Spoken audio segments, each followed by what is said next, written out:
दर्शक बंधु मो हाथ में जो पानी बोतलटी को आपण मैंने देखुंट शोष हेले एमती पानी बोतलटे कि नहीं पीवा एक साधारण कथा ट्राभेल करने समय हो कि अन्य समय पानी बोतलटे कि आम आत्मतृप्ति लाभ करें भाई आपण बजार किणुवा मिनराल वाटर बॉटल कौन सतरे सुरक्षित जदिओ विश्व स्वास्थ्य संगठन द्वारा सेमिति कौनसी गाइडलाइन जारी करा जाय नाही किंतु 2024 रे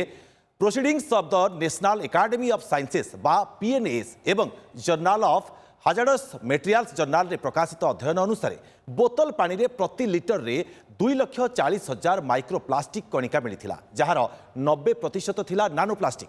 जहाँ शरीर में प्रवेश करी रक्त फुसफुस पेट मस्तिष्क एवं गर्भाशय में पहुंची प्रदाह हॉर्मोन असंतुलन प्रजनन समस्या कर्कट एवं हृदरोग बढ़ाई पारे अनेक समय दुकान बाहर हो कि गाड़ी भितर पानी बोतल गुड़िक रही है एगुड़िक गरम रहा द्वारा एथिरु आंटीमनी नामक विषाक्त रासायनिक पानी में मिसी अनेक रोग सृष्टिकारक होता है जहाँकि आमे माने जानि नथाउ तेबे एथिरु बर्तिबाकु हेले प्लास्टिक बोतल को गरम स्थान में रखंतु नाही किंबा बारंबार व्यवहार करंतु नाही काच और स्टील ग्लास किंबा निरापद विकल्प बोतल व्यवहार करंतु निरापद टैप जल किंबा फिल्टर जल पियंतु परिवेश एवं स्वास्थ्य रक्षा पाई प्लास्टिक रो व्यवहार कमांतु एही सचेतनता वार्ता को बांटंतु एवं स्वास्थ्यकर जीवन शैली अपनांतु।